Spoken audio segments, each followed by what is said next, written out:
In the previous video, what we did was we added the migration for the roles table.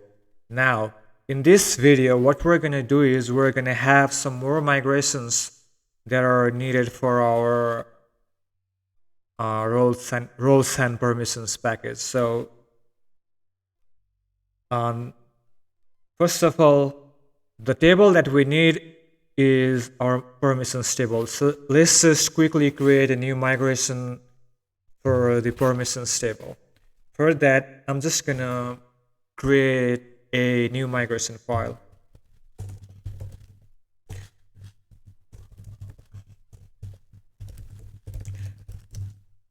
Make migration. I'm just gonna name my migration as create permissions table. Now this should create a migration file inside database migrations folder. All right, so I'm just gonna cut and paste inside the migration folder of our package. Let me just paste it up here. All right. It just need name as a column, and it should be unique. All right. The other table that we need for our package is role user table, right? So this table actually specify what user has what role. So I'm just gonna create a new migration that says create role user table. This should create a migration inside this folder. I'm just gonna do the same thing, cut and paste inside our migration folder of our package. So in the role user table,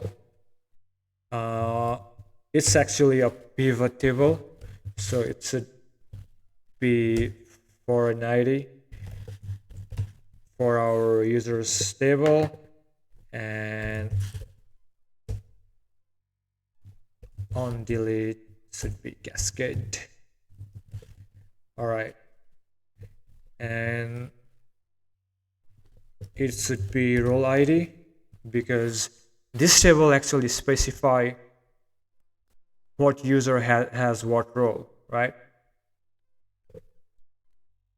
In the permission table, we are just going to store the permissions, and in this table, we're going to specify what user has what role, right?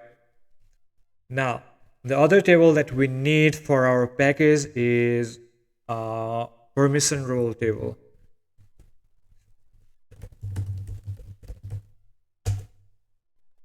This table actually stores what role has what permissions. So it should store all the permissions for a given role, and we assign the role to a specific user, right? So this should create a migration inside this folder. Same thing, I'm just gonna cut and paste inside our migration in our package. Oh, what was the table name? Permission role, right?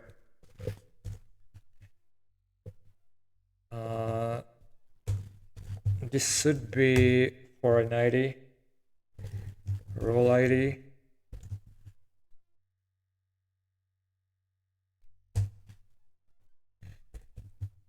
and on delete should be cascade. All right. The other column, it should be permission ID because it assigns permission for a specific role. So for example, role ID 1 can have permission 2, 3, and 4, whatever, something like that, right? So this looks good, right? Let me just quickly run the migration. PSPR migrate, and if we look into our database, we should be able to see all of these migrations for our package that are roles and permissions, permission role, and role user. This looks good. So this is it for our video for now. In the next upcoming videos, we're gonna assign the permissions for the roles and all that sort of things. So we're gonna have some traits and everything, right? So in this video, this is it.